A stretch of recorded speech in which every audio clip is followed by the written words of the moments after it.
Hi there. I want to talk to you about ducks. That is your receipt for your husband. Thank you. And this is my receipt for your receipt. Has anybody seen Sam Lowry? Your very own number on your very own door. And behind that door, your very own office. How many terrorists have you met, Sam? Actual terrorists? It's only my first day. We're all in this together.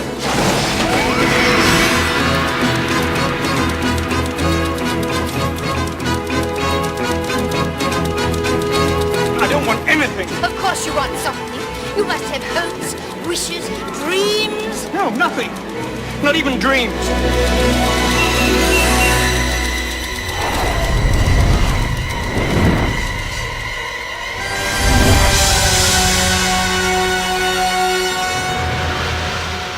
Today's film club presentation is Terry Gilliam's 1985 film, Brazil.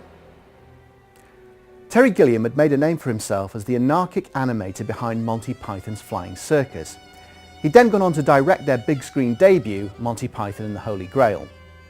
Fantasy films Jabberwocky and The Time Bandits would follow, the latter showing his talent for balancing big screen stars with quirky plot and action. But for his next idea, he was really going to be pushing the boat out. I was looking for locations for Jabberwocky or Holy Grail, one of those two films.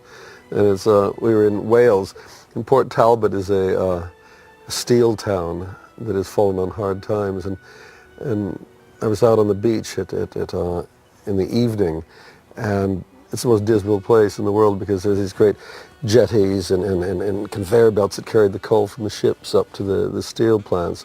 And all this coal dust had spread over everything, so everything had this wash of blackness over it, and it was ugly, and it was gray. And the sun was setting, and it was a beautiful sunset, and I just had this image of somebody sitting on this beach with a radio, and this beautiful sunset, obviously trying to escape from this bleak world of his, and picking up on the radio this song. The script for Brazil was turned down by every major studio in Hollywood, but a daring gamble by Terry Gilliam led to the studios rethinking that decision.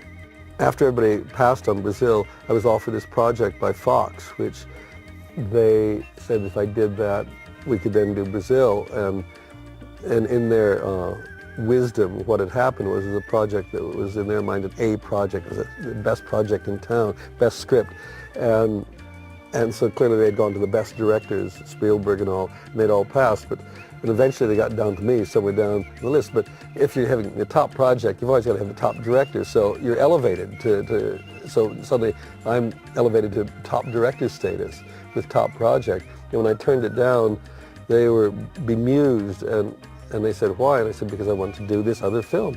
So the other film now was elevated, because surely to turn down the top film by the top director turning down the top film for another film, the other film must be even better. And so these perceptions shift in Hollywood, and then they came to Cannes with a different view of what the project was. Gilliam set about making bold, creative choices straight away. For his lead, he cast Jonathan Pryce against the studio's wishes, who felt Pryce was too old and bald to be a hero. He cast Michael Palin, everyone's favourite funny man, as one of the screen's most evil villains ever. And only Terry Gilliam would write a bit part for a heroic plumber and cast Robert De Niro. The look of the film has since been christened retrofuturism or sci-fi noir. It's based on the idea that all sci-fi films end up evoking the past in which they were made. So, Gilliam, making a virtue of this, takes a look at what a futuristic 1980s would look like from the perspective of the 1940s. It ends up being a futuristic science fiction film based in the present, viewed from the past, and bearing absolutely no resemblance to any actual time period. Brazil was bigger and bolder than anything Terry Gilliam had attempted before, and at the end of filming he justifiably felt the worst was behind him. Unfortunately, it was yet to come, starting with a famously disastrous test screening. And at the end of the film I came in for the last 10 minutes, and I went up to the projection booth, and I was looking down, and I saw as the lights came up the back of those necks, and I knew we were in big trouble. I mean, every muscle was knotted, every tendon, ligament was just, there was hatred written all over the back of those heads.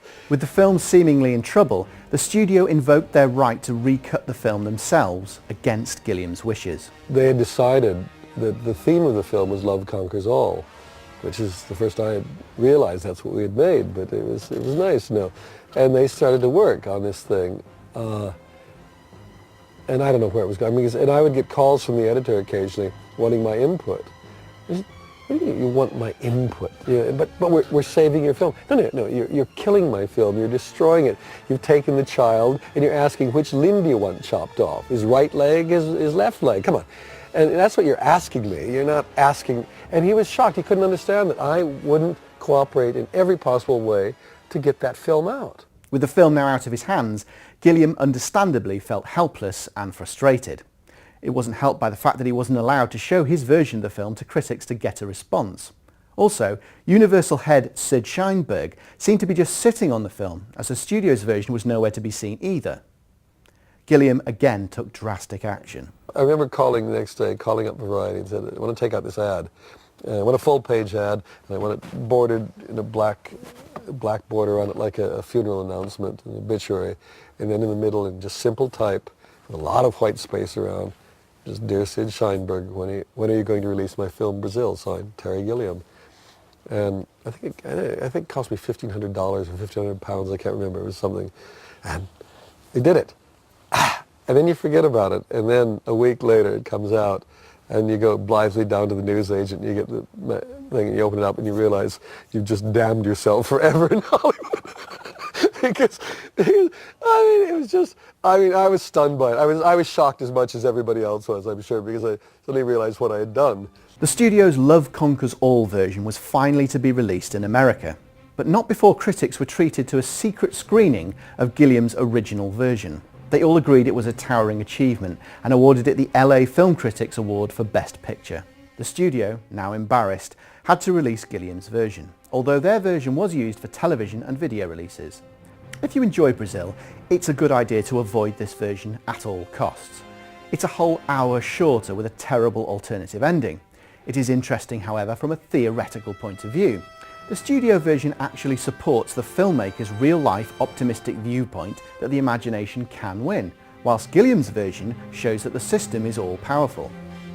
However, it's a little bit like seeing a beloved family member beaten and brutalised in front of you, and so from an entertainment point of view, steer well clear. So here is Gilliam's version in all its glory, a film that conclusively proves that the imagination can beat the system. Sit back and enjoy Brazil.